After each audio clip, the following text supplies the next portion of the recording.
All right, we are live. Hello, hello, hello, fight fans. It is me, Alec Carr, sitting next to my main man, Dustin. Monique's going to be joining us a little bit later in about 30 minutes. Um, I am thrilled to be back to my full self, not having COVID anymore and being exhausted like last week, Dustin.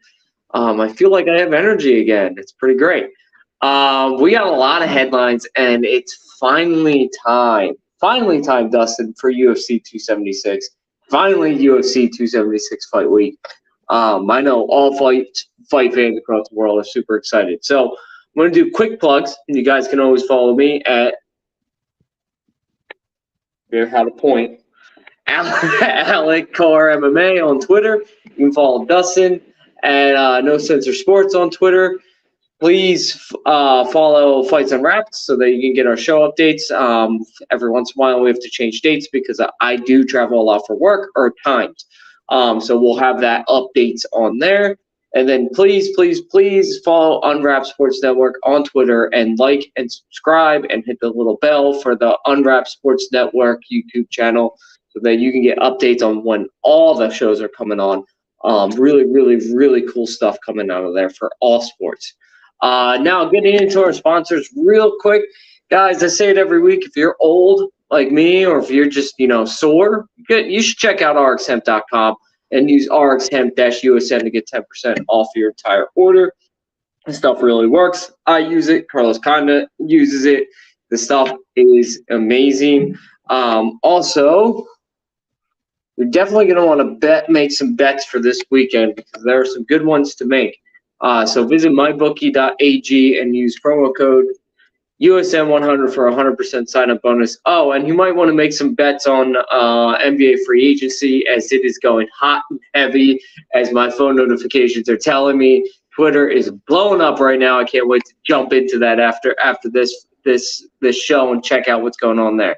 So that's mybookie.ag, promo code USM100 for a 100% sign-up bonus. All right, like I said, we're going to jump right into our headlines because we got some good ones. We talked about this a little bit last week, but we got some more Masvidal McGregor beef. Dustin, I'm sure you know about this. I'm sure you know about the update. Conor McGregor finally responded to Jorge Masvidal. Um, he finally said something to him. Jorge Masvidal has been talking so much, says he doesn't want to fight. He just wants to do cocaine. I got to beat him before he overdoses on cocaine. Not even I got to beat him. I got to fight him before he overdoses on cocaine. The guy's basically begging for a fight, trying to get McGregor to fight. He said, no, Conor, the latest thing, not the latest thing, but what Masvidal said was, no, Conor doesn't want to fight me. If he did, he'd post something and say something. He'd probably just insult my mom or some relative of mine, my nation, where I come from, or something like that. And Conor McGregor responded because he got sick and tired of hearing this guy's shit. He said, basically the perfect response, I'm going to say, Dustin, insult your mom. What a loser you are, mate. Me and your mom get along. And then he said, Masvidal said, yeah, my mom loves you. She knows you're about to give me the biggest paycheck and a relatively easy fight. I'm going to go to you first about this. What do you think about this whole exchange? Do you think this is growing? Do you think there's actually some steam behind this fight actually happening? How do you feel about all this? Is Conor back on top of his shit-talking game? This is what I expected. I knew Conor was going to come back eventually. Like, he was going to get bored one day, chilling on the yacht or something. He was like, you know what, fuck this dude. I knew he was going to do it eventually. But, to be honest, like, Masvidal's starting to look pathetic, dude. It's getting to a point where I'm just like, bro, Conor is not going to fight you. He's just not going to do it. Like, if I'm going to be completely Honest. What would he fight you for? For what? If I mean, people are talking pay-per-view, but Connor's the draw. It's not like people care about Masvidal. Pair Masvidal with anybody else except maybe people would watch the Nate Diaz fight, but I doubt that's going to happen again. But put him up with any big name in 180, not 185, but 170. Put him up with any big name in 170 on a pay-per-view, and he wouldn't sell shit. Put Conor McGregor's name next to it, he sells $1 million. It is what the fuck it is. He sells $1 million every time. And that's why Conor wants nothing to do with him. He has nothing for Conor. Conor has nothing. He gains nothing by whooping his ass. I mean, he's going to get paid, but he doesn't care. He can get paid probably more with fighting, a bigger name. Well, what's the point of fighting Masvidal? And I know Conor's sitting there laughing, dude. He's not taking this serious. That's why he's actually responding in playful ways. He's like, bro, you're a fucking bum. I'm not fighting you. You know I'm not fighting you. So I don't know why you're sitting over here begging. And if you want to talk about cocaine and drugs, you must be on some, dude, because you're over here tweaking the fuck out on Conor. You're begging him to fight, bro. He's not going to fight you. It's just his common sense. Why would he? Just give it up, dude. And if you want a guy like Conor to fucking fight you, how about you step in the octagon and win? Win you a couple of fights. Maybe you'll see Conor one day. But it ain't going to be anytime soon, bro. Not anytime soon. Yeah, I agree, man. Listen, I'd watch this fight if it happened. I totally would. I'd pay for it if it headlined even a pay-per-view. I would pay for it. It's Conor McGregor. I'm tuning in every time. But like you said, I'm tuning in because it's Conor McGregor. I want to see Conor McGregor whoop Jorge Masvidal's ass. And yeah, he's giving you the biggest paycheck ever if he takes this fight. And a relatively easy fight because he's going to get you out of there in the second round. Conor's going to fucking whoop your ass, dude. You're not a... Here's the thing about Jorge Masvidal, and I say it all the time. He's the most overrated fighter of this era of fighting. Maybe of all time, to be honest with you. The guy is a flying knee against another overrated fighter in Ben Askren. If that doesn't happen, he's just still a journeyman. This is literally what he is. No one knows his name. He's still a journeyman. If he doesn't do that flying knee, he might have a couple of good wins because he's got good wins. He's Jorge Masvidal. He deserves to be in the UFC. He's a good fighter. He's a really good fighter. But he's not a contender. Being a really good fighter and a contender is different. If you're a contender, you're great. You're great. You're one of the greats. You're probably a future Hall of Famer. Even if you win or not, you're probably a future Hall of Famer because you are a contender. Jorge Masvidal is not a real contender. He's a name because of a flying knee. And I want to say this because there's been this. It wasn't Jorge Masvidal who said this. I forget who it was, but I think I was just one of those fight analysts on Twitter. With a little check mark next to him. I don't know how you get that, but he said do you guys realize that all these welterweights, he even said 155er, so clearly doesn't know what he's talking about because Conor said he's not coming back to 155. But he said all these 155ers are training heavily while Conor's on his yacht. Conor has a full gym in his yacht. Conor has a rolling gym in his yacht. Conor trains when he's on his yacht. Conor's always training. The guy works out 6 hours a day. He actually just ran a triathlon. Conor McGregor is in good shape. So for people to just think that he's not in good shape, will not be able to beat a guy like Jorge Masvidal because he's not in good shape, you're ridiculous. You're dumb. Conor's never been out of shape. His stamina's never been there because he throws everything with power. He does. That's why he gasses so early. It's usually a mistake, but he gasses early because he throws with power every time.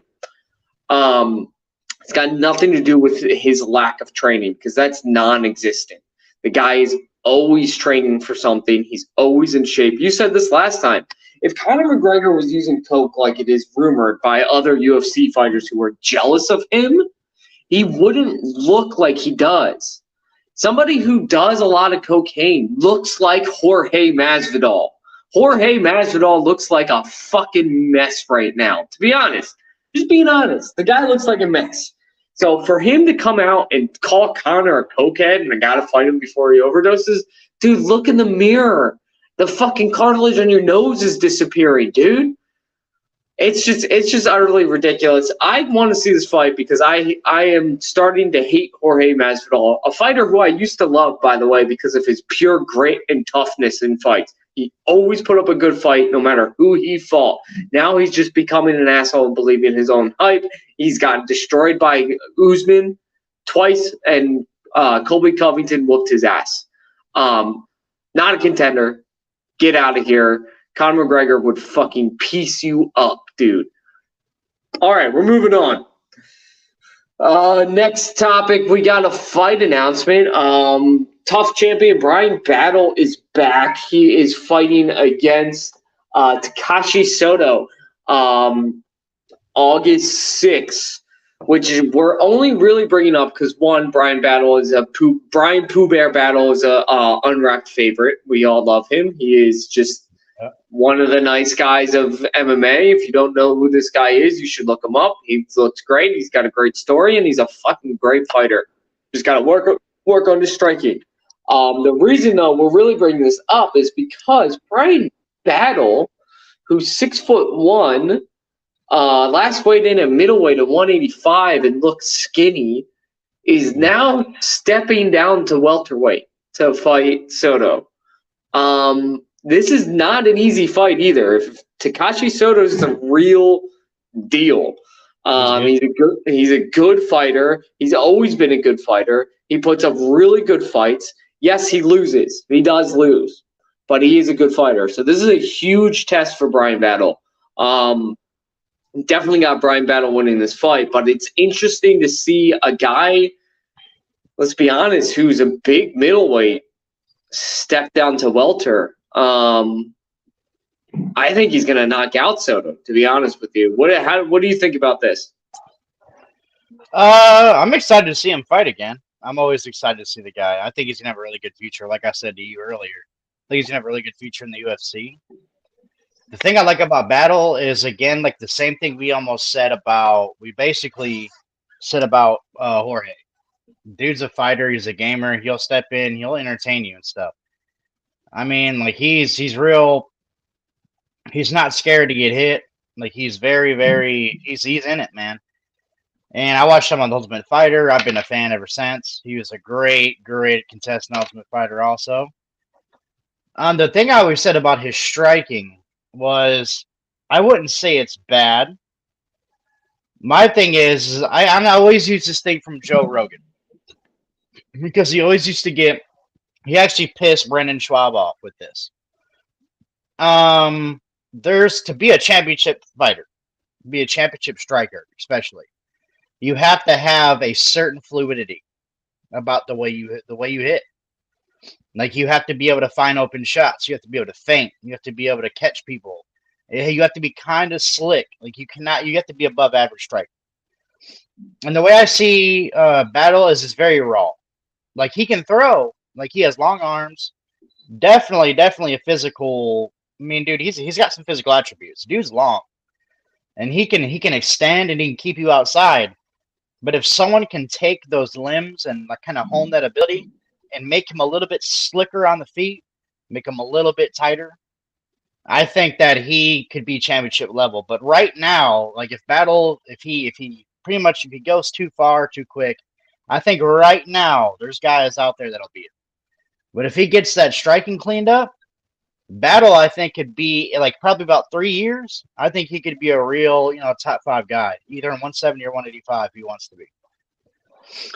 Yeah, man, I totally agree. The guy's just an absolute beast of a talent. I mean, he shocked a lot of people on Tough. He wasn't the first overall pick. He was a guy that people knew about in the fight world, but just kind of was like, he's all right. Like, probably won't do anything on Tough. He'll be he'll be the guy that loses the first fight, but he'll probably land a couple of good things, and then he wins the whole thing, like pretty easily too. Like kind of shocks a lot of people, and wins the whole thing. And you're right, his striking's not crisp and clean, but he's got power for days. He showed that in his last fight. When he fought another toughie, finally fought Tresean Gore, and really just kind of beat him. Another thing is in this fight, Soto is not a really good on his on the ground, on his back. That's when he always loses. He loses when he gets taken down. And Brian Battle will take you down and put you to sleep. That's what he will do. So I'm excited for this fight. I'm really excited for to see this kid go. He's 27 years old. Your 3 years is perfect timeline. It's right in your fight prime. Is at the age of 30. He's going to be, if he gets that striking crisp, even just a little crisper, like you said, I totally agree with you. I think he's going to be a force to be reckoned with. I think he'll be a guy that's in the top 5 at whatever division he chooses to be in, because he is a beast. All right. Speaking of beast, we are powering through these headline stuffs, and usually we talk more. But we'll probably talk more with this one. We got Jon Jones. Dana White saying he is ready to fight. He's just waiting for an opponent, and it's going to be one of two people. And the name we've heard recently a lot of is Stipe in September. We heard that a lot a couple months ago, that's what it was looking like. Stipe was hurt, coming back from an injury, and wouldn't be ready until September, a training injury, not a fight injury, obviously, because we haven't seen Stipe for a long time. Or it would be Francis Ngannou in probably December, maybe January. Both of those fights are great. I want to see them both. Dustin, I'm going to go to you first. Let's talk about it. Which fight would you rather see? Or I'm sure you're like me, where you would rather see them forced. But if you were forced to pick, which one would you rather see? Which one do you think is easier for Jon Jones? And do you think that he's actually going to fight, or is Dana going to draw this out again and not pay Jon Jones what he's earned? First of all, when it comes to Jon Jones, the easier fight is Stipe, in my opinion. I think Stipe is. A lot of real down to earth MMA fans would call me crazy for saying this shit. But let's be honest, Stipe's career is on its down one. Like he doesn't reach the mountaintop, man. He's already been there. He had an epic 3-fight series in DC, which is legendary, which is going to go down in probably UFC Hall of Fame, all that shit. Stipe is going to the UFC Hall of Fame. He's already made a lot of money. I mean, dude, it's just Stipe's career is not coming back. With all the talent that the heavyweight division has right now, he's not coming back. And to be honest, a lot of the heavyweight talent that he was kind of beaten on before, some of these guys, like Ngannou, are getting more mature. They're getting more well-rounded. They're getting a little bit more talented. And it just happens, man. The division outgrows you. And it happens. Because literally, man, you got to understand, like, you're that dominant. They're training these young guys to beat you. Just you. Like, literally, they're training specifically to beat the champions. That's what you do. And Israel Adesanya, here in 4 or 5 years, there might be another superstar kid that's going to come in and outgrow Izzy. He's going to come out and outgrow him. He's going to come out, he's going to dethrone him. It happens to every fighter. The only one it didn't happen to is Khabib, and that's because Khabib quit when a little early. I think he'd have stayed throughout and like outside of his prime, like a lot do, it would have happened. But at the same time, it's just what people don't get about Jon Jones is I don't think he has as bad attitude as people say he does. Like, dude, I don't think he's that much of a pain in Dana's ass when it comes to trying to make fights. He just wants money, dude. I'll step in the fucking octagon. Just give me the money. I've never seen Jon Jones not want to fight. I've never seen him say, no, Dana, I don't want to fight this year. Fuck that. Never. When he was a champion, he was active. He wasn't lazy about the shit. I mean, of course, before he got suspended, before he got hit with steroids and all that bullshit. I mean, obviously, he got fucked there. But before the drug scandals, before all that shit, John Jones was going through killers every year, two, 3 times a year. And I think he wants to fight. I don't want to see him fight Ngannou the first fight. I really don't, because it's almost against my morals, dude. Like, you've been out for like 2 years. I can't just tell you. It's like me telling Cejudo to go in and just fight Volkanovski. I have to be fair here. I got to be fair in my kind of my opinion, because I don't think Cejudo, as good as he is a great champion as he is, obviously double champ, should not just go fight Volkanovski. So I can't say John Jones should just go fight Ngannou, but I will say I think John Jones is the GOAT, and sometimes the GOATs get away with shit. It is what it is. And he might get away with this one. He might go straight to Ngannou. Do I think he should headline a card with Stipe? Yes, because Stipe still does have a little bit of a draw. But Ngannou's the money fight, man. That card is going to blow into the stratosphere when it comes to pay-per-view. So I'd be more excited to see him go straight up to Ngannou, but I would definitely watch a fight with Stipe. Yeah, I mean, I think I would rather the money fight and the show fight is definitely Francis Ngannou. Definitely, that's the one you can hype up. Even though Francis Ngannou doesn't talk, but John Jones is an animal. We all know that. We all remember the ESPN. They thought they were not live anymore, and they were live. And John Jones goes, "Yo, DC, you're a bitch." And he goes, and DC goes, "John, you're so fake. You're fake. I'll spit on you, John." And John Jones just goes, "DC, Daniel, if you spit on me, I will kill you. You're not going to kill me, John. I will get my gun and shoot you, Daniel." We all know John Jones is a savage. He can play Mr. Nice Guy when he needs to, but that man is an absolute savage, and you are 100% right. I agree with you. John Jones is my GOAT. He is Dana's GOAT. Dana has been very open about that John Jones is the greatest of all time, and he thinks it's not even close. I think it's close. I think Anderson Silva is a very close second. GSP is a close second. GSP close too. It's just when you look at John Jones' resume, and I know I go through this every time we talk about him, but I'm going to go through it again because it needs to be gone through every time we talk about him. Let's just go through this, okay? You ready? Stephan Bonnar, beat. This is not even his first fight, but his second fight beat Stephan Bonnar. Jake O'Brien lost to Matt Hamill on a controversial disqualification. Then after that fight, I mean, he was doing 12-6 elbows all day. I watched it live. It was bullshit. The ref wouldn't end the fight, and John Jones was like, "Okay, what the fuck do I got to do?" Yeah, and not just that, the ref also didn't give him a warning or didn't stop him and pick him up. He just ended the fight. I think that was a Herb Dean. No, it was a Steve Mazuzuki. That's who. Yeah, is that asshole? Yeah. That's why Dana hates him. That's who it is. After he lost that fight on a DQ, he beat Brandon Vera in the first round, beat Ryan Bader in the second round, beat Shogun Rua in the third round, beat Quentin Jackson in the fourth round, beat Lyoto Machida in the second round, beat Rashad Evans in a unanimous decision where he absolutely destroyed Rashad Evans. He killed Rashad. Yeah, beat Vitor Belfort with a key lock. And that's the one he got out of that armbar. Yes. Deep arm.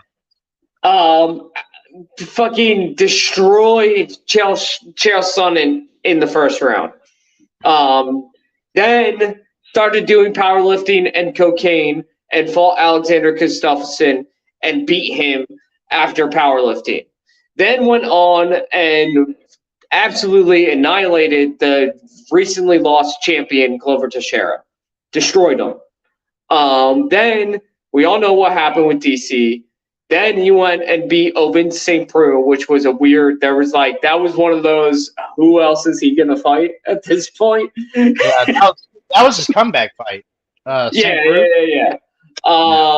Then in a grappling in the Submission Underground 2, he beat Olympian medalist Dan Henderson in a grappling event.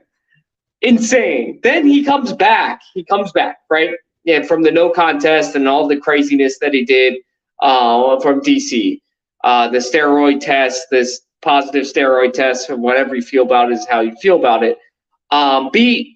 People were saying he couldn't beat Gus. He came back and absolutely annihilated Gus. He did. He destroyed him in that second fight. He got him the second time. And then he goes back to doing cocaine and not caring and has beaten everybody. He is set and is in the weakest light heavyweight division it's ever been, and has his controversial wins after this. Anthony Smith, Thiago Santos, Dominic Reyes. John Jones is the greatest of all time, and that's why. His resume is absolutely insane. He came up through the best light heavyweight division of all time and beat every single one of those killers. Beat them. Easy. Beat them. To be honest with you, I might even say that might be the best division of all time. Yeah, maybe. It's definitely up there. Light heavy, the lightweight division has some contenders. I would say the middleweight division has some contenders as well as a time period of the greatest division of all time, but it's definitely up there, if not the greatest division of all time. So we're talking about all these stars, right? We're talking about Lyoto Machida in his prime. Shogun Rua was still in his prime. Shogun Rua was still young back then. Yeah. And then you got Rampage. You know how popular Rampage was back then. Still in his prime. You got Ryan Bader when he was on his run. Still in his prime. I mean, dude, and Rashad Evans. You know how good Rashad Evans was in his prime. Rashad Evans. Not just good in his prime. Rashad Evans in his prime is one of the greatest strikers the UFC has ever seen. And it's crazy when I think back to it, man. It's almost like an old WWF fan. Like I'm looking back in the 90s right now. That's how it feels for me. I feel like I'm looking back into the 90s when I think about this shit.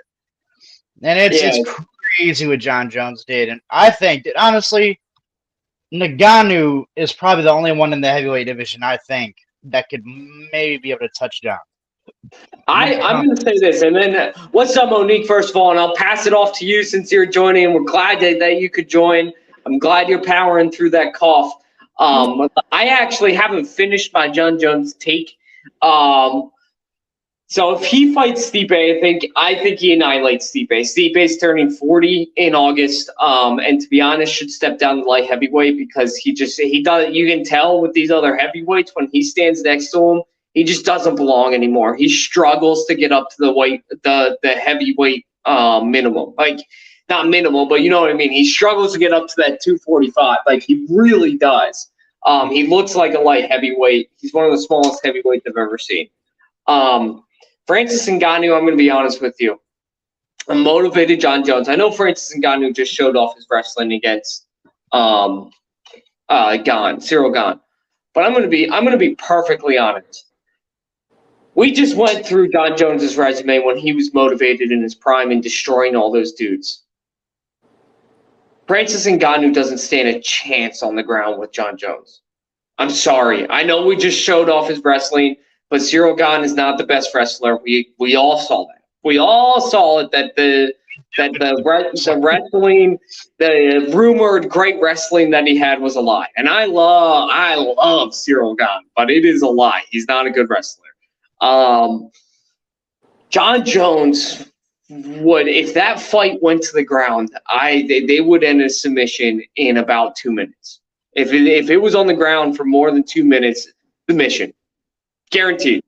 He would armbar him. He would do something. He would get him. That's what people forget. Is John Jones is great on top, and he's got high-level Brazilian Jiu-Jitsu from the back.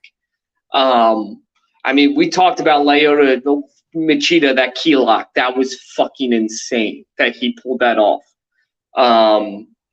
So I think John Jones, and I might be biased because I do think he's the greatest of all time, and I love myself some motivated John Jones. If he is motivated to make a statement at heavyweight, I don't think anybody in the division stands a chance. I think he could ride it out until he's 35 and just annihilate everybody. Monique, what do you think about this? We went over John Jones's resume and how great he is.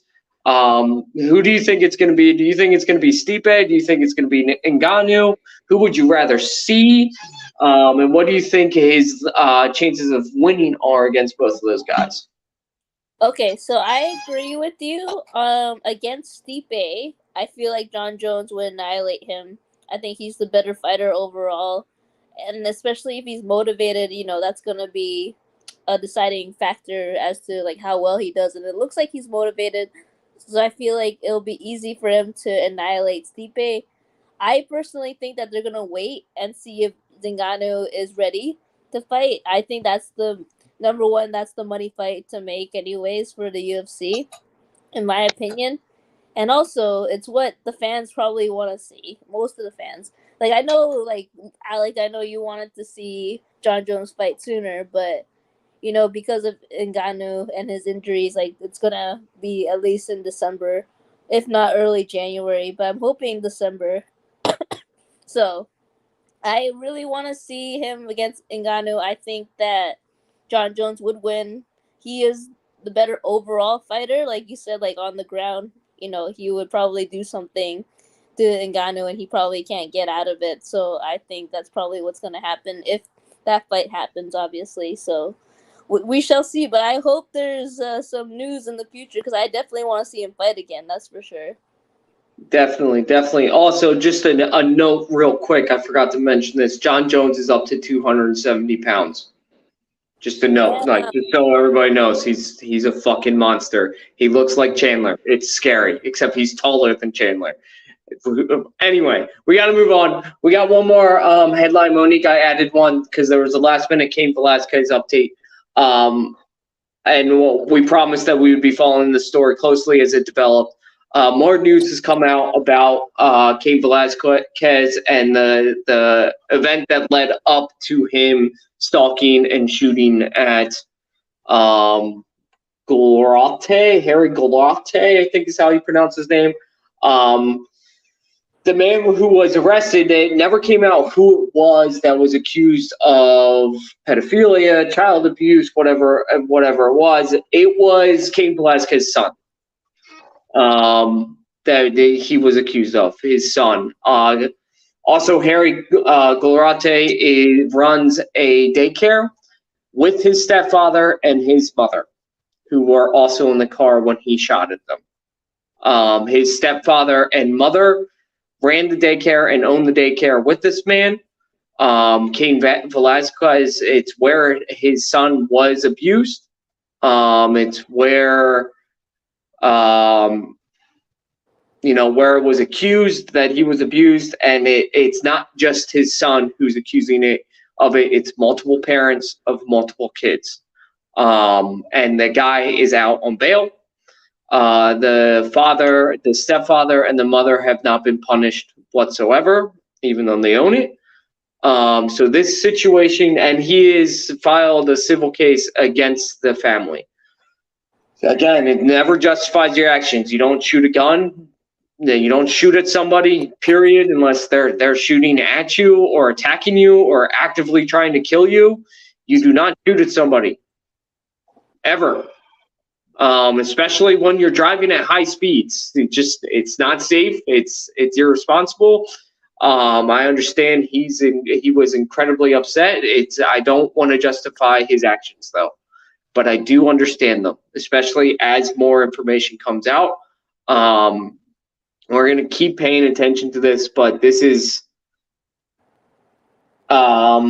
just crazy. The lawyer, the Cain Velasquez lawyer, states that Golate's mother and stepfather are owners of the daycare, and they fostered and maintained an environment where children were molested, sexually abused, and physically abused and harassed. Not to get too heavy on the fights unwrapped. It does make me emotional and makes me angry. You guys know that I was abused as a child physically, so this is personal for me. Fuck that guy. But again, it does not justify being shot at. What do you guys think about this? He could win a couple $1 million here, which he deserves. What do you guys think about this? We talk about the tough topics here. We always do. We never shy away from them. His lawyer also states that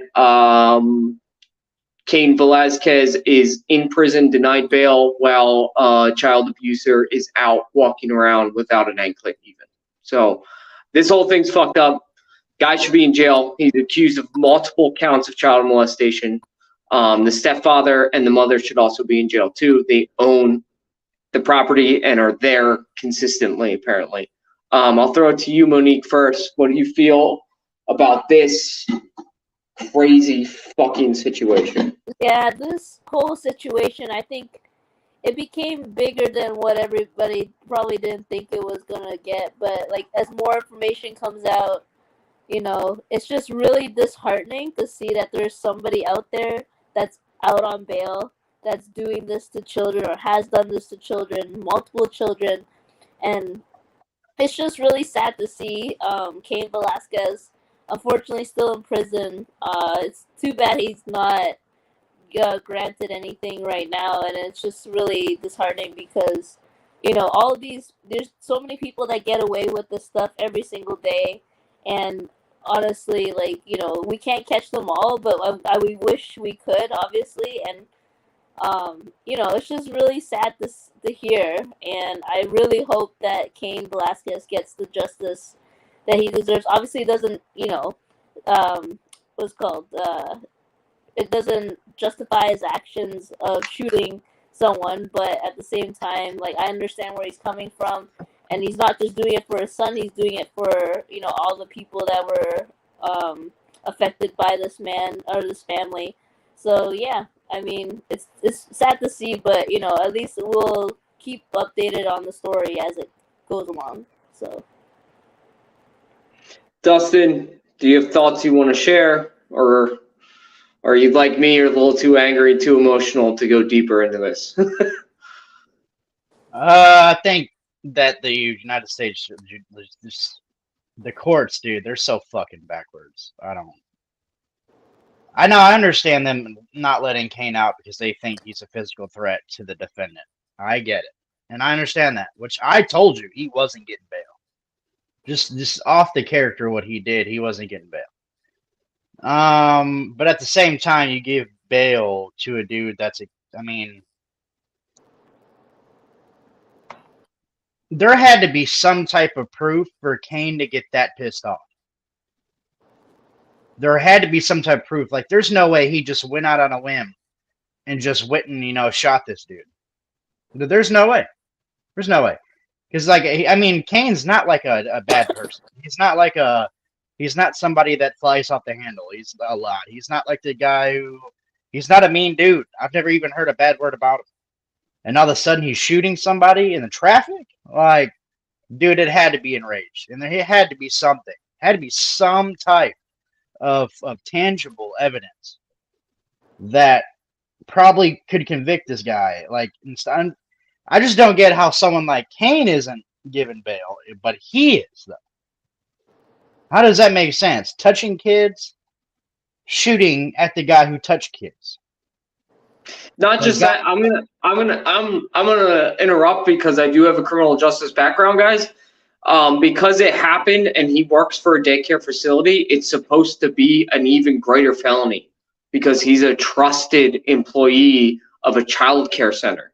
And that being said, the guy doesn't have an anklet on apparently, and the place where he lives, his parents, the place that he's been remanded to, his parents' house, they still own the daycare. They still own the daycare. Like, anyway. We could go on about this forever. Dustin, I interrupted you. Did you have any more thoughts? Other than that, It's just sad, dude. It's fucked up. The court There's- system's backwards. But this There's is no- not a political stream. If it was, we would be having a whole different stream of different topics right now because this whole world is fucked up. Anyway, we're moving on to more exciting stuff, not as hot and heavy stuff. We got UFC 276 coming up. It is finally here, guys. We have waited so long to see this happen.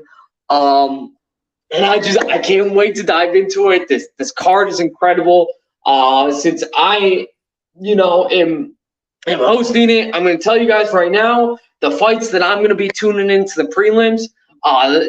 It's funny because Donald Cerrone, Jim Miller has actually been bumped down to the co-main of the prelims, and it will be on ABC. Brad Riddell, Jalen Turner.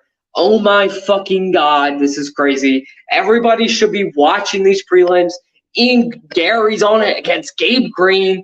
This prelim is a Vegas Fight Night card. 100. It would have been one of the best Vegas Fight Night cards. It is absolutely incredible. So we have like hours and hours of fights to watch this weekend. I'm so excited. But it all starts off with Pedro Munhoz versus Sugar Sean O'Malley. I'm going to throw this over to Dustin. Dustin, we got Pedro Munhoz, who's ranked number 10 in the bantamweight division, and Sugar Sean O'Malley, who is, I think, 13 or 12. What do you think about this fight? I know we're all excited to see Sugar Sean come back and actually get an opponent like Pedro Munhoz, who is vastly underrated in the bantamweight division. Dustin, what do you think about this fight? Actually, it's funny. Some weirdo on Twitter was talking about how Pedro is a bad fight for Sugar Sean. He's dodging the real fights. No, it's actually TikTok guy. That's who it was. I was scrolling down TikTok and he popped up saying how Pedro Munhoz is basically like a pushover, like for Sugar Sean. It's an easy fight. If he wants to get in the top 10, he shouldn't fight Pedro Munhoz. And he's like, I understand why he did it in his first contract, and that's why he didn't fight these guys. Dumb. Pedro Munhoz is top 10. How the fuck are you gonna tell him that he can't get in the top 10 by fighting a top 10 fucking fighter? Like I figured out about Sean O'Malley, man. Like no matter what he does, people are gonna find a way to fucking hate him. It is what it is, And I tell you right now, I'm warning all you fighters out here. If you have a social media presence that's really good, and your life isn't fucking fighting, like you're not foaming at the mouth, and you have a fucking personality, you are going to be looked at as soft. Plain and fucking simple. I don't know what to like Ryan Garcia in boxing. He's got a pretty face. He's got he's got a good personality, and he has a social media presence. And he's a bitch. He's a bitch. Even though he's a world class fighter, I don't fucking know. I mean, come on, bro. I hate that rhetoric. I hate that fucking rhetoric, and everybody's gonna hate on no matter what. But if you want to go to the fight, Pedro Munhoz is probably a better wrestler. I'll give him that. I think his best way to his path to victory is to grab onto Sean O'Malley for dear fucking life. If I was him, I would be hugging Sean O'Malley. I'd be doing whatever I can to give him his back, but a lot of people don't get about Sean O'Malley. All-around fighter. He wrestles like a fucking maniac. You ever watched it? He's really good. Really good. People keep sleeping on this kid. Okay. He would not. He's going to knock Pedro Munhoz the fuck out. If they stand up, Pedro Munhoz, he's going to get beat up. I don't even have like a doubt on that. This is a tough fight for Sugar Sean. I don't know why people are acting like it's not. Pedro Munhoz is a rough dude. He put out Cody Garbrandt. Dude, this dude he's tough. I mean, this is not some pushover. But I think Sugar Sean is just that much above him. He's that much above a lot of these fighters. He's too talented. And remember when I was talking about slicking up striking? Sean is at the max. You can't get slicker than that, dude. You can't get better than him. I mean, like unless you're Anderson Silva. Silva might got him a little bit, but when it comes to pure striking, Sugar Sean literally is top notch. You can't get any better. There's no way. And then wrestling, come on, dude. Sugar Sean's gonna whoop this dude's ass, in my opinion. But Pedro Munoz, if I were you, I'd try to tackle him whenever you could, bro. I mean, I would trip him. I'd do whatever the fuck I could to not stand with him. That's all I would say. All right, Monique, going over to you next. What do you think about this? Do you agree with Dustin? What do you think Sugar Sean O'Malley is going to give us? Are we going to see a fucking striking barrage again? What do you think about this? Yeah, I definitely agree with Dustin. I definitely think that, striking-wise, if they're standing up, Sugar Sean's going to knock him the fuck out. I think that wrestling-wise, I think Sugar Sean has really good defense as well, and he knows how to wrestle, just like Dustin said, so I don't think that's going to be a problem. But I think that's going to be the way to go for Pedro Munoz. The only thing that I wouldn't say I agree on is that, Pedro Munoz is a good fighter, but then, he knocked out Cody Garbrandt, but Cody Garbrandt, to me, is, really washed up right now. So, I wouldn't say that's one of his best. I could say that. Yeah, for sure. That's the only thing I would not, I guess, agree on, but it's not really much of a statement there. But, yeah, Pedro Munoz is probably going to be his hardest fight to date, but it's going to be a big step up for him. If he wins this, he gets, at least to the top 10, if not just that top 10 right there. If not that, then maybe, hopefully top 5 fighters, hopefully after this if he wins. So I think Sugar Sean has it in the bag. And he also has a height and a reach advantage, I'm pretty sure, over Pedro Munoz, which is huge, especially for striking. So, yeah. That's what I have to say. I agree with both of you. Obviously, Sugar Sean O'Malley, I think, is the better fighter. The one thing I will say is Pedro Munoz has also beaten Rob Font. He's beaten a lot of good guys. And every fight he's ever been in is a good fight. He's a tough out no matter what, because he doesn't like to go down when you're hitting him, and he just keeps pushing forward. I actually think Pedro Munoz's best shot is trying to get on the inside. The issue with Sugar Sean O'Malley is no one has ever been able to get on the inside of him. No one, not a single person. He has the reach advantage. The one thing that's pissing me off is people saying, "Oh, it's not fair. Pedro Munoz is so short." Y'all ever watch BJ Penn fight? Y'all Short as hell. Henry Cejudo fight, exactly. Same thing. Short, Alexander Volkanovski fight, same thing. This ain't boxing. This ain't boxing. This is MMA. Yes, it gives you advantage having a reach advantage, but this is MMA. You can go to the ground, you can shoot, you can fake the shoot, get on the inside. That's what DC did, because DC was a small heavyweight, so he would fake the takedown, get inside, hit a couple of shots, back out. Fake the takedown, hit a couple shots, back out. Pedro Munoz is really fucking good at that. As well, the issue is that this man, Sugar Sean O'Malley, I'm comparing him. I'm just going to say it. I am right now, because of the things Dustin said, and I have seen too on Twitter, Conor McGregor was just as doubted as Sugar Sean O'Malley was, for the same reason. He had a social media presence. He talked his shit. He said, "Who the fuck is this guy?" He did all those things that Sugar Sean O'Malley does. Sugar Sean O'Malley is a fucking animal, and he is on his way back. I think he is on course for a rematch against Chito Vera, which now I am super excited to see after the last Chito fight that we watched against Rob Font. That was crazy. I thought he murdered him with that kick. I thought his foot went through his head. I think we're seeing a streamline after this fight. That's the fight to make, Dana. Pay attention, Dana. The fight to make is Chito versus Sugar Sean O'Malley. That is it. Sugar Sean was winning that fight, and it was a non-contact injury. And I spoke wrong. Pedro Munoz is ranked number 9. So if Sugar Sean O'Malley wins, he's probably going to be ranked at least 9th. It's a perfect fight. Perfect time to set up the Chito fight. Anyway, we all agree we must move on. We have up next the boring fight of this card. I don't know why Dana and the matchmakers fucking do this to us. And honestly, I'd rather see Donald Cerrone and Jim Miller as the second fight in this card than this one. We got Robbie Lawler versus Brian Barberena. They put it there because it's Robbie Lawler. That's why he sells. You know, everybody likes. Well, not everybody, but most people like Robbie Lawler. So that's the reason why this fight's happening. You know, I'm going to interrupt you. And I love Robbie Lawler. I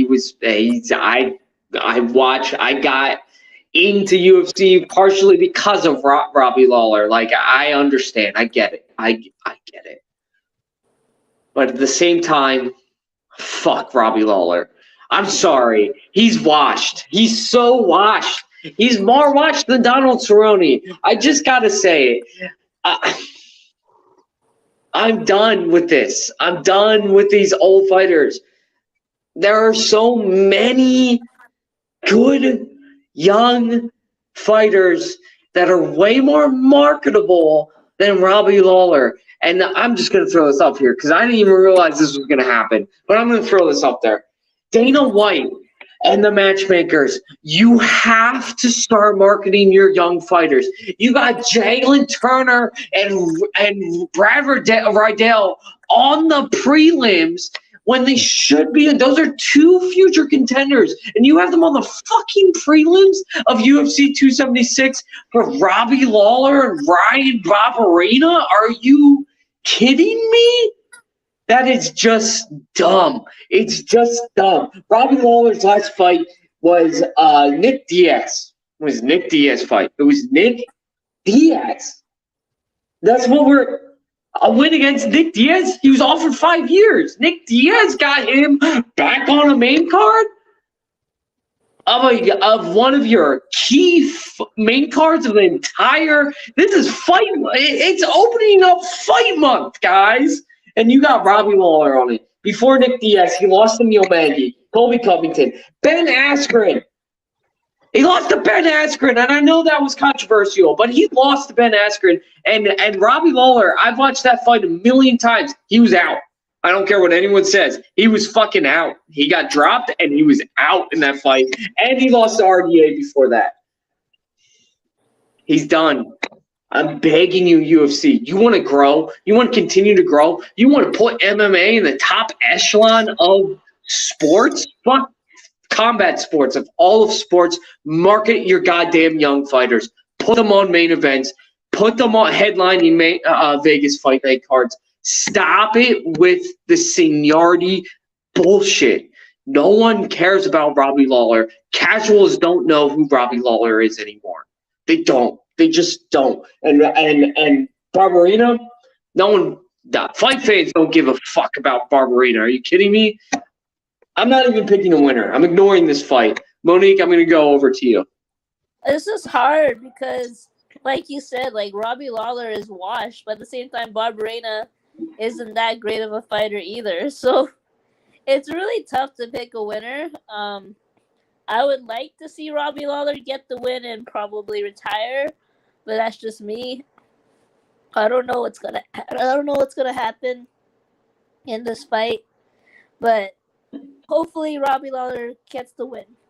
So. All right, Monique, we're going to throw it over to Dustin. Dustin, what do you think? Brian Barberena, by the way, is coming off of wins against Matt Brown and Darian Weeks. Fucking whoop-de-doo. All right, Dustin, what do you think about this fight? Bro, you know what I think about the old guys fighting? It's the two drunk uncles fighting at the barbecue. I told you. Like, honestly, I like watching these fights because it's like the two old guys. Just like him and Nick Diaz. It was like a rewind back to 2005. I mean, like, first of all, Nick Diaz should have never been knocked out. Should never happen. So we're gonna go ahead and snatch that one away. Robbie Lawler, dude, you had a good run, bro. Like, you had a long career, and then you somehow rose from, what looked like almost about to end, like you were in a bad streak, so all of a sudden being a world champion. Like, you had a great run. I just call it quits because you're gonna start fighting these young dudes and you're gonna start getting knocked the fuck over. Ask Chuck Liddell. Ask Chuck Liddell what happened when he thought he could fight the fucking young guys. He done got his ass beaten. You know how tough Chuck Liddell is? He over getting knocked over. Take UFC had to force Chuck Liddell to go somewhere. They had to force him. They paid him to leave. They're about to have to pay you to leave, obviously. Because Robbie Lawler shouldn't be on a fucking main card anyway. I don't know why people think his name sells, though. Like, for who? Since I don't think that he sold shit, like, ever since he fought Tyron Woodley. And that was, like, Woodley when he was in his prime. It's like, we're talking like, ancient years ago. Like, this was a long time ago. So I don't know what the thing is about Robbie Lawler and Dana White, but Dana, you know how he works, bro. He has like his little favorites list, and like he'd be writing that shit down. So we'll see. I mean, I don't really give a shit who wins. I'm gonna be real. It doesn't mean nothing to me. Robbie Lawler ain't going nowhere, and it is what it is. So I mean, I'll watch the fight, but Yeah, I have one more comment too. I'm sorry. This kid just makes me so angry. I was talking to a buddy who's actually the person who brought me up and got me into combat sports. And we were talking about these young MMA fighters. These old guys, not even these old guys. Chuck Liddell in his prime, Robbie Lawler in his prime. You take some of these former greats, except for like exceptions like Anderson Silva and some of those guys. Let's throw Quentin Rampage Jackson in there, right? Rashad Evans in there too, right? We just talked about him today earlier in the stream.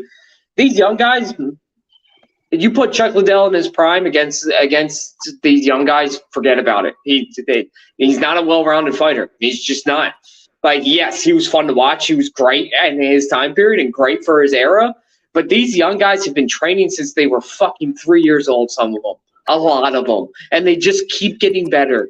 You watch the UFC right now, these young guys are fucking incredible. We are seeing things that you fucking used to read about happening in sparring, or training sessions. We're seeing them in actual fights now.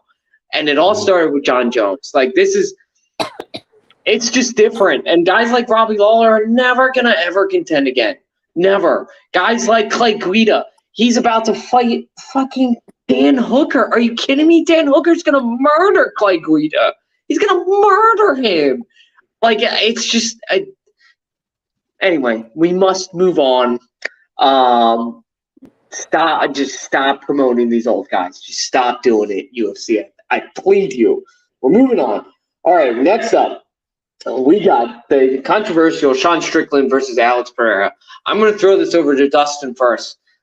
Because he called it. He totally called Alex being streamlined on a fast stream up to the championship fight.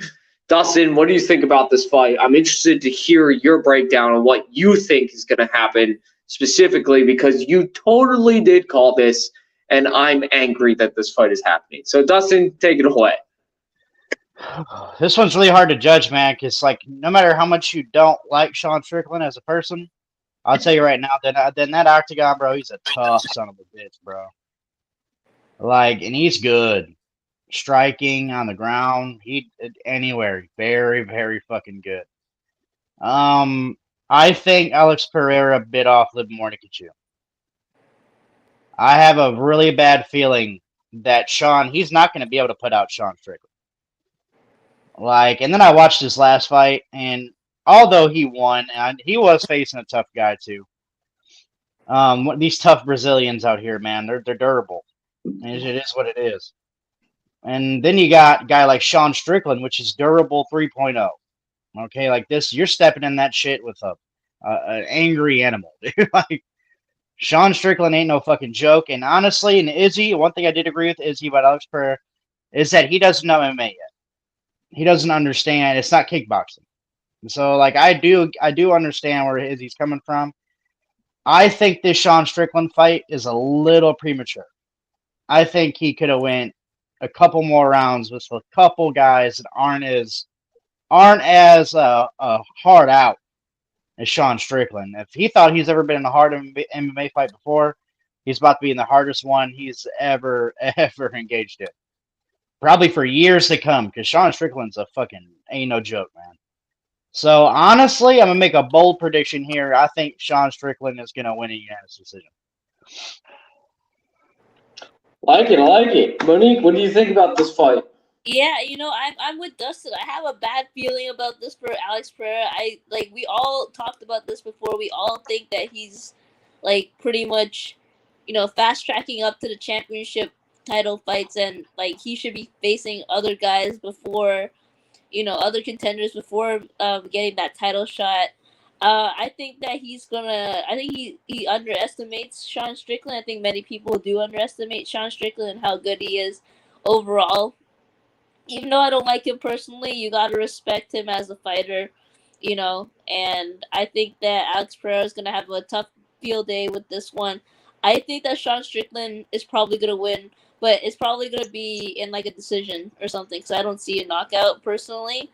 I can't see either of them getting knocked out. Even Alex Pereira, like I don't see him knocking out Sean Strickland at all. So that's what I think. At least I think Sean Strickland will get the decision. So. So I'm unfortunately going to disagree with both of you guys. Sean Strickland already laid out his game plan. He's going to try to hold him against the cage and wrestle him, which is the perfect game plan against Alex Pereira, right? Here's the thing. Sean Strickland has got powers for days. Yes, he's a good fighter. He's top of the class. But he is slow, and he is flat-footed. He fights on his heels. He does. I went back and watched previous fights because I had this theory about him before, and I just wanted to confirm it before coming on here. He is slow and fights on his heels. And when you fight a kickboxer, and that's a tactic, Chuck Liddell fought on his heels too, because when you fight on your heels and you're stepping backward and you're already fighting on your heels, you can quickly lunge forward and get more power in your strikes. That's why people do it. And when people are really good at it, they're really fucking good at it. And Sean Strickland is really good at it. Here's the issue, though. The same issue Chuck Liddell ran into a couple of times. When you fight on first of all, Chuck Liddell was way faster with his hand. Second of all, he was just a better overall fighter, too, than Sean Strickland. Sean Strickland, when he goes and fights on his heels and you fight a kickboxer who's bouncing around on his toes, that is a bad matchup. And here's the other thing. Sean Strickland sucks at wrestling. He's awful at it. He's not good at it. He had a grappling match a few weeks ago, actually a year ago, against a guy named Andy Varela. You know how he lost? You know how Sean Strickland lost? Flying rear naked chokehold. That's embarrassing. Flying. That's embarrassing. To lose that way in a grappling match is just embarrassing. Oh, that doesn't even make sense. Flying. If you guys, we all know what a flying real naked chokehold is. But for you casual fans who like watching good fights, go ahead and look up what a flying real naked chokehold is. It is insane. You never see it, especially in grappling matches, because the whole purpose of it is grappling. Sean Strickland's not good at grappling. He's just not. And a guy like Alex Pereira, who's always bouncing on his toes, go. You guys know, go watch his kickboxing. The guy's never not on his toes, and he's got a gas tank for days. Those are two compliments I will ever give him. I think he's going to either win by a decision and absolutely annihilate and piece apart Sean Strickland, and it's on purpose because he is fast-tracked. This matchup was a gimme. This is a name in the division, but a name who's a terrible matchup for somebody like Alex Pereira. I think Alex Pereira is going to piece him apart, and I disagree with both of you. I think I see this ending in a knockout. I think Sean Strickland has never, ever seen an Alex Pereira before. Never, ever, ever. This is a guy who fought an old-ass Uriah Hall, Christoph Jotko, Brandon Allen, and Jack Marshman. None of those guys are kickboxers. Not a single one of them. I think this is a really bad matchup for Sean Strickland. And if he goes in there planning to try to put him against the cage, he's going to get countered to death because he's not fast enough to get Alex Pereira on the cage. He's just not. Anyway, I hate this fight. Alex Pereira should not be being fast-tracked. He's turning 35 years old in a couple of days. He's not the same guy that fought Izzy when he was in his late 20s when he won those fights. He's just not, and he doesn't stand a chance against. If we go into the UFC rankings, Jared Cannonier whoops his ass. Marvin Vettori is a better fighter, all-around fighter. Fuck that dude.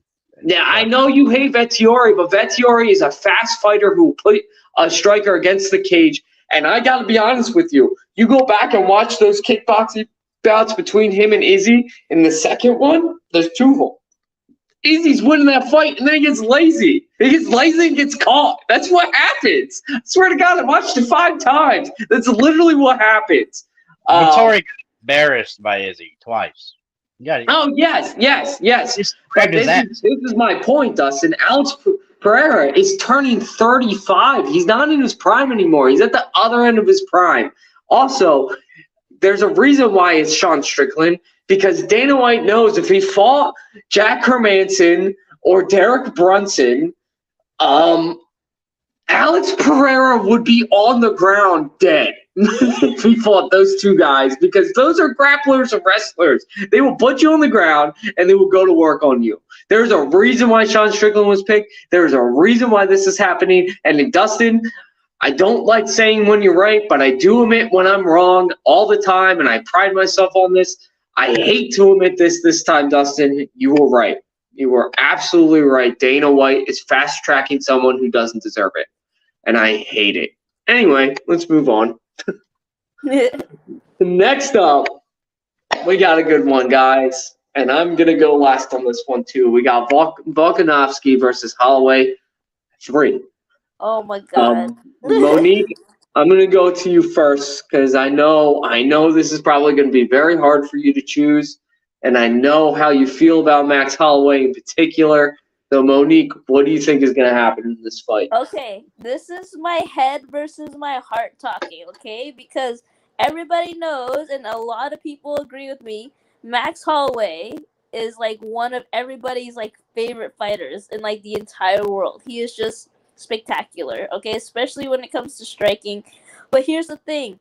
Alexander Volkanovski, just like Alex said and just like Dustin said before, really good at getting on the inside and landing strikes. And he's a really good wrestler, too. So my head is saying Volkanovski. My heart is saying Max Holloway, but my head is starting to, I guess you could say, increase compared to my heart is saying. So I'm thinking Volkanovski is just, he looks so good in every single fight. He looks better and better in every single fight that he's fought.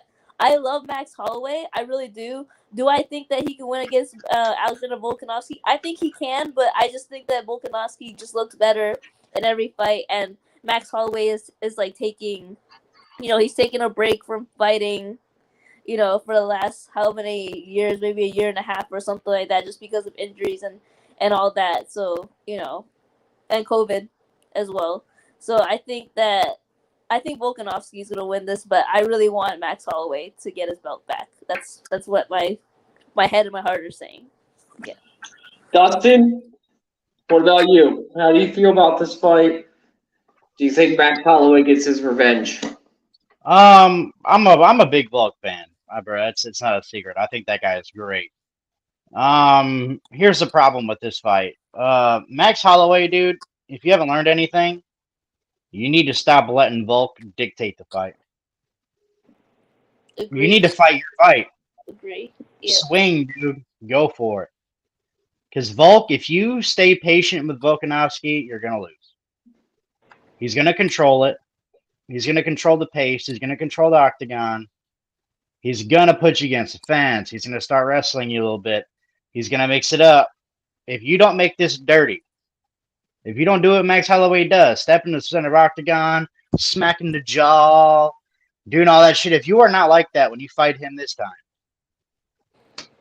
you're going to face the same fate. And it's not like I'm cheering for Volk. I hope this is a great fight. I want to see both these guys win. To be honest, it's kind of fucked up. But this Max Holloway, he'd be a great champ. Like, I think he'd be a really popular champ. Volkanovski is more the boring champ. If you really, but he's a more boring, but kind of more talented. It's weird. But at the same time, Max Holloway, if you want to win this, dude, you got to go for broke, man. Like, you can't sit there and play chess with fucking Volkanovski. It's not going to work. You need to go up there and punch him in the mouth. That's all you need to do. Because that whole waiting shit and being, surgical ain't going to happen. This ain't Brian Ortega. And you saw what he did to Brian Ortega. Beat the fuck out of him. And by the way, Korean Zombie, I feel bad for you, dude. I'm sorry. That ass whooping, that wasn't even funny.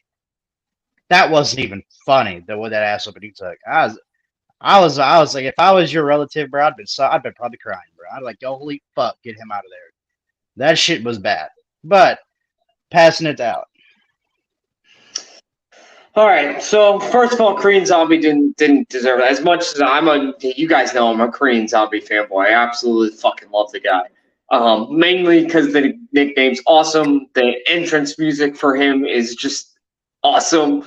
And he's just always puts on a show. But he didn't deserve that fight. He just not even a little bit. I still don't know who to pick. So I was Team Holloway. I thought Holloway, he got a chip on his shoulder. Yeah, he in my opinion, definitely won the last fight. That split decision was bullshit. I think he unanimously won that fight. He rocked Volkanovski a couple of times and even knocked him down once and almost got him out of the fight early. I honestly believe should have been a unanimous decision. Yes, no, there were no 10-8 rounds, but everything was pretty evenly 10-9, except for maybe one or two rounds rewatching that fight. The thing that made me change my mind and brought me back to Team Volkanovski, and you guys know that on his come up, I was a Volk fanboy. I was his number one supporter. And then he started acting a fool against Max Holloway after that second fight, and I hate that. I hate the disrespect. He said something that scared me for Max Holloway. He broke down the first fight. He was asked about it because Max Holloway said he won both fights, which is just stupid. He broke down the first fight, said why he won. He broke it down inch by inch, second by second. Literally. Like, you guys ever watch LeBron James break down the game immediately after the game? Volkanovski did that shit to that fight. He clearly has been watching tape. Then they asked him about the second fight. And previously, Volkanovski has said, oh, yeah, I won the fight. It's not even close, mate. I won it. Not this time. This time he didn't say that. He said, I might have lost. I could easily see how you score that for Holloway. He's been watching tape. He knows what Holloway's going to do. And he knows Holloway's going to come out just like he did in that second fight. Just like he did against Calvin Kattar. He's going to come out and try to make it happen, just like Dustin said, in the middle of the octagon. Or Holloway, the way he wins this fight, the way Holloway wins this fight is he pressures. He pressures and he pressures and he pressures. He doesn't let Volkanovski off his back foot. That's how he wins this fight. That's how he's going to win the rounds. That's how he won last. That's how I think he deservedly won last fight. He didn't let Holloway get the momentum going forward. He didn't let Volkanovski get the momentum going forward. And the 1 or 2 rounds he did, Volkanovski won those rounds because when he gets to go forward, like Monique said, he gets on the inside. Doesn't matter how big or tall you are. He gets on the inside. He either takes you down or he lands in fury. I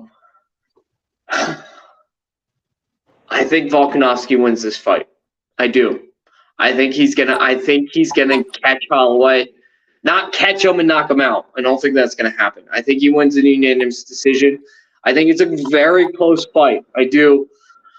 But Volkanovski looks prepared, and Holloway is talking all this crazy shit. And you guys know whenever I hear that, it scares the shit out of me for that fighter. We saw it with Dustin Poirier against Duke Bronx. We saw it with Justin Gaethje against Duke Bronx. Two guys who said, I'm going to win. This is easy. I'm going to win this fight. That's how Holloway's talking. And I fucking love Max Holloway. But that is the most dangerous way to talk for a fighter. And Volkanovski is the champ coming off of 2 decisive victories, not talking like that. He's talking like a champ. And I think because of that, he wins this fight because he's obviously prepared. I think he's going to get on the inside and he's going to take the way to beat Max Holloway, get him on the fucking ground. It's hard. Hard to do, but that's the way you beat him. And I think he does. Anyway, we're moving on to the main event. You would think that's the main event. That's how crazy UFC 276 is. We have one of the craziest fights, one of the fights I am questioning the most after the Max Holloway-Volkanovski fight is Israel Adesanya against Jared Cannonier. Killer Gorilla. And I'm going to go to Monique on this. So I'm going to go to Monique on this one first. What do you think about this fight? Do you think this is going to be another Izzy walkover, or are we going to see a very difficult fight for Izzy? What do you think, Monique? Okay, so I have a question. Is it just me, or did Izzy face Cannonier before? No, I don't think so. Okay. For some reason, I don't know in my head, I always thought that Izzy already faced Cannonier like a while back, but I guess not. I think it's gonna be a harder fight than what people like say, because a lot of people are probably gonna be like, "Oh, Izzy's gonna dominate this fight," which he might, which I can see happening. But I see Jared Cannonier, like I see his game improving, in every single fight he's been in. I think he looks better than ever, in my opinion. I think he is obviously like he has a lot of power. It's gonna be very hard to like knock someone like Izzy out because it's just impossible. But you never know what could happen. But I still think that Izzy wins. But it's probably by decision. I can't see a knockout or anything like that. So, Dustin, I guess we'll move on to you. What do you think about this fight? I always want people to fight Izzy the right way, and I don't know if Jared's going to do that. I hope he does, because Jared's got a bigger body. Yeah. He's the bigger guy. And you saw what happened to Izzy when he fought a bigger dude. Like if you grip your hands around his back, if you lock your hands, you can trip him down. I mean, I'm just gonna be real. If he gets his hands around Izzy, he'll put him on the mat. It's tough for me to call because Jared he can't strike with Izzy. Izzy's definitely the better striker here. I don't know. I don't think Jared's gonna fight him correctly. I'm gonna be real. I think he's gonna try to strike with Izzy, which I think is dumb. But I think he's gonna do it. And I'm gonna be honest, it's gonna be hard for Jared to get inside because Izzy's waiting on him to try to come in. Because he knows the deal. I mean, he's gonna know what Jared probably wants to do, get close. And body to body fence, takedowns, wrestling. He's waiting for it. So, I mean, we'll see. If I have to pick somebody, if I was going to bet money, which I wouldn't bet money because he's the favorite and just, you're not going to make anything anyway, I would probably go Izzy, to be honest. Okay. I'm torn. This is not an easy fight for Izzy. This is his second most difficult fight he's ever had. It's hard. Jared Cannonier used to be a heavyweight. I don't know if you guys remember that, but he used to be a heavyweight back in the day. Then he was a light heavyweight. Now he's not. Now he's middleweight. Jared Cannonier is a big fuck. He's a big goddamn dude. And we all watched. I don't know if you guys remember that Ion Cutelaba fight when he fought him at light heavyweight. And literally beat him up so bad he was walking him down. And here's also the other thing about Jared Cannonier. Very, very underrated grappling. Very underrated. He's a guy that, especially in the middleweight division, coming down from heavyweight, the middleweight division, if he gets his hands on you, gets him around you, gets you on the cage, it's going to be very difficult for Izzy to get off. Very difficult. That being said, it's going to be very difficult to do that to Izzy. Even Jan struggled at times to get Izzy, his hands around Izzy. So It is a tough fight for me to pick just because who Jared Cannonier is. This is a way tougher matchup than Alex Pereira, by the way, Dana White. Way tougher for Izzy. This is not a good matchup. This is a guy that can take him down and lay on top of him. Izzy can't get up. We saw that. We saw that happen. He can only get up against guys who are smaller than him because Izzy's a big fuck. He's so tall, he's so long, and he's a big middleweight. But a guy that's stepping down from heavyweight, are you fucking kidding me? He used to weigh 245. And now he's a middleweight. I don't know how he does this weight cut, but he's never missed and he's never tested positive for steroids or any performance-enhancing drugs. I don't know how he does it. I don't know how he cuts because he is giant. The guy looks fucking huge. He still looks like a light heavyweight every time he steps in the octagon. I don't know how he does it. That being said, I never make it a habit against picking. I'm picking against Israel Adesanya, and I don't do that. If I was going to say the bet you should make on this fight, though, because it's the most return and you don't actually have to bet that much money, bet this fight and bet it for Jared Cannonier because he might win. He might just dethrone Izzy Adesanya.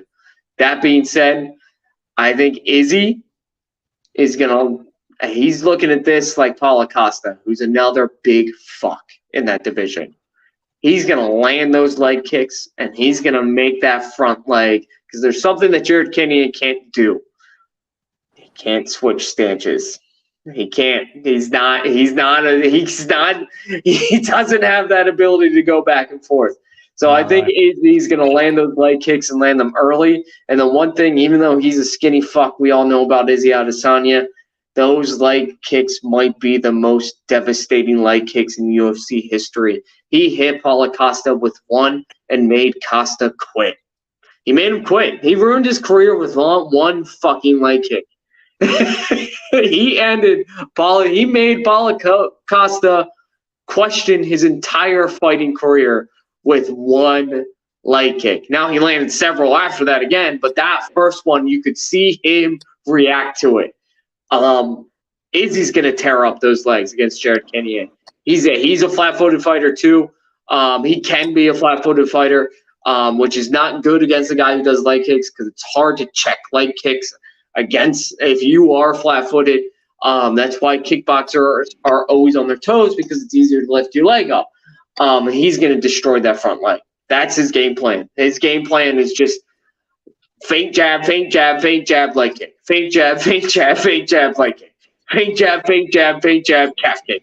And then he's going to bring it up to the body, and then he's going to do what Izzy does and just tee off. That being said, if he is going into this cocky, Jared Cannonier is going to take this to the fence, and he's going to take it to the ground after that, and he's going to lay there. He's already talked about it. He's going to the ground. Is it a really interesting fight? I think Izzy takes it, but again, if you're gonna go to mybookie.ag and make a bet, do it on this fight because you could make a good amount of money. Well, that's it. Just an hour and 20 minutes later, guys, we finally finished the show. It was a lot of good topics, a lot of hard-hitting topics, a great fight card, guys, this week. It's going to be absolutely incredible. Casuals, please watch. Please, please watch. I'm begging you, watch this fight card because you're going to see some young guys, then you're going to see some boring fights, and then you're going to see some fucking killers. Some fucking killers after that. Next week, guys, we do have an exciting main event, an exciting card in general. Guys, this is another really exciting Vegas card. We have RDA versus Fiziev. It's happening. Yay! It's happening. Put these guys in fucking bubble wrap. It's happening. We'll be talking about that for July 9th next week. We have tons of fights, not a single weekend off. It's fight month, guys. July is exciting, so please tune in. This also has an Nurmagomedov on it. It has Saeed Nurmagomedov next week on the card. And we have just lots of young fighters on the next week's card. So please make sure you tune in so that you can get our picks. We'll hit you with the topics as well. That being said, guys, enjoy the fights this weekend. I know I'm going to. And happy fight week, everyone. We'll see you next Thursday. Bye, everybody. See you later.